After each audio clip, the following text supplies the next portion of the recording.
इस टॉपिक का टाइटल है the internet a large IP internet protocol network.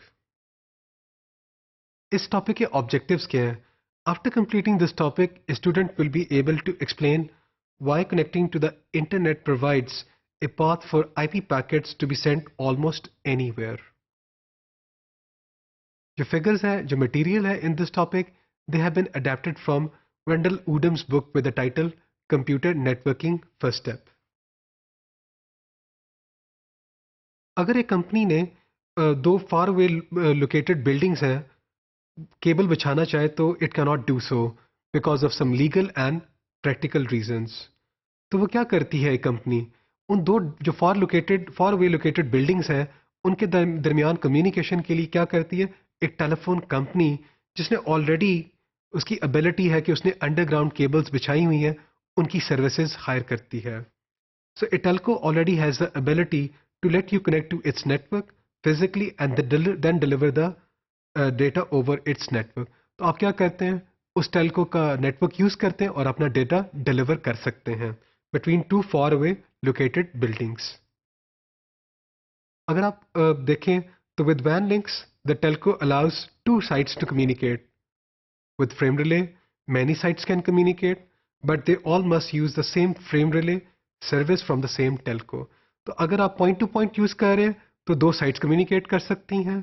अगर आप फ्रेम रिले का टेक्नोलॉजी यूज कर रहे हैं तो मैनी साइट्स कैन कम्युनिकेट, लेकिन उसमें शर्त क्या होनी चाहिए?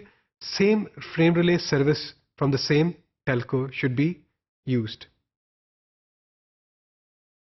जो कंपनी है जिसने अपने दो बिल्डिंग्स जो फार अवे लोकेटेड बिल्डिंग्स हैं उनकी कम्युनिकेशन चाहता है, the company can connect to the internet with a वैन link or frame relay. Point to point और फ्रेम रिले के साथ कम्युनिकेट यूज कर सकता है। With that one physical connection, that company gains access to a large number of people who are actually currently using the internet. अगर आप इस diagram में देखें तो इस डायग्राम का टाइटल है reaching the world through one connection to the internet. यहाँ पे दो डिफरेंट कंपनीज दिखाई गई हैं, फ्रेड्स कॉरपोरेशन और जॉर्ज कॉरपोरेशन। जो फ्रेड्स कॉरपोरेशन है उसका जो राउटर है वो ISP1 के साथ कनेक्टेड है, point to point when link. जो जॉर्ज कॉरपोरेशन है उसका जो राउटर है, जो इस एंटरप्राइज नेटवर्क का जो राउटर है वो कनेक्टेड है ISP2 के एक राउटर के साथ using the frame relay technology. ISP2 और ISP3 कनेक्टेड हैं, ISP2 और ISP1 भी कनेक्टेड हैं, ISP1 और ISP3 भी कनेक्टेड हैं। और फिर आप देख रहे हैं यहाँ पे कि फ्रेड्स कॉरपोरेशन का एक कस्टमर है जो क्या यूज कर रहा है? DSL digital subscriber line use कर रहा है या केबल यूज कर रहा है। तो ये जो फ्रेड्सको कॉरपोरेशन का जो कस्टमर है वो फ्रेड्सको के साथ कम्युनिकेट कर सकता है, ISP3, ISP1 एंड देन फ्रेड्सको। इसी तरह जॉर्ज का जो कॉरपोरेशन है उसके साथ भी कम्युनिकेशन हो सकती है, जो फ्रेड्सको के कोई किसी सेल्स डिपार्टमेंट में या किसी और एम्प्लॉय के साथ कम्युनिकेट कर सकता है। तो आप ये इस डायग्राम में देख रहे हैं कि ISP1, ISP2, ISP3 they have a very prominent role है।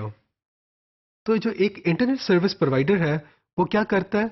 लोकली क्या कर रहा है? एक IP नेटवर्क क्रिएट कर रहा है over which IP packets can be forwarded, similar to the way a telephone company creates a network over which the bits, WAN links या frame relay frames can be forwarded.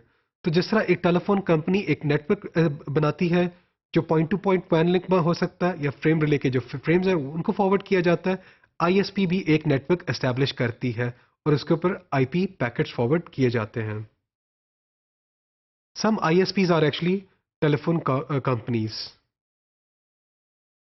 तो जो internet service provider को हमने देखा था तो उस हवाले से इंटरनेट के एक्चुअली तीन मेजर कंपोनेंट्स हैं। The IP network that ISPs create, जो ISPs ने IP नेटवर्क क्रिएट किया हुआ है, एक कंपोनेंट वो है। The enterprise IP networks that attach to one or more ISPs, जो एंटरप्राइज नेटवर्क फ्रेड्सको का था या जॉर्ज था, they were also connected to the ISPs। फिर इंडिविजुअल्स भी हैं जो क्या करें अपने कंप्यूटर्स को इंटरनेट सर्विस प्रोवाइडर्स के साथ अटैच किए हुए। तो these are the three broad components of the internet.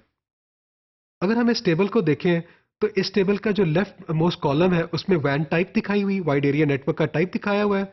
जो सेकंड कॉलम है generic name of the provider, जो तीसरी कॉलम है वो फिजिकल कनेक्टिविटी है और जो फोर्थ कॉलम है उसमें सर्विस की डिस्क्रिप्शन दी गई है। अगर तो आप एक वैन लिंक एस्टैब्लिश करते हैं with the help of A lease line, तो आपका जो प्रोवाइडर है वो नॉर्मली कौन होता है? टेलीफोन कंपनी होती है। तो फिजिकल कनेक्टिविटी के लिए क्या होता है?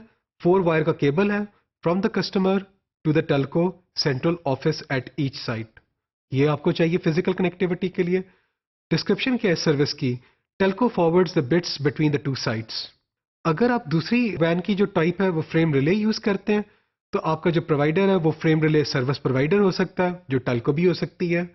इस केस में आपको जो फिजिकल कनेक्टिविटी क्या चाहिए? ए 4 वायर केबल चाहिए from the customer to the telco central office at each side. तो प्रोवाइडर आपका क्या करता है?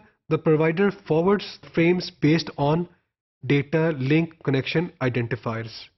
अब अगर आप देखें वैन की ये जो तीसरी टाइप है वो है इंटरनेट। इसका जो प्रोवाइडर है वो कौन है? आईएसपीज या इंटरनेट सर्विस प्रोवाइडर्स हैं। आइदर वो एक वैन लिंक हो सकता है, फ्रेम रिले हो सकता है between the customer and the ISP, ISP और कस्टमर के दरमियान वैन लिंक हो सकता है, आईएसपी और कस्टमर के दरमियान फ्रेम रिले भी हो सकता है। ISP routes the IP packets to any IP host on the internet. So these are the 3 different वैन टाइप्स, और उनके जो प्रोमिनेंट फीचर्स हैं उनका हमने एक कंपैरिजन दिखाया गया है। तो इस टॉपिक पे हम लोगों ने जो इंटरनेट है वो जो डिफरेंट वैन टेक्नोलॉजीज हैं वो आईएसपीज को कैसे यूज करता है, और वो point to point when frame relay के साथ किस तरह डिफरेंस है उसका, वो इस टॉपिक में हम लोगों ने स्टडी किया है।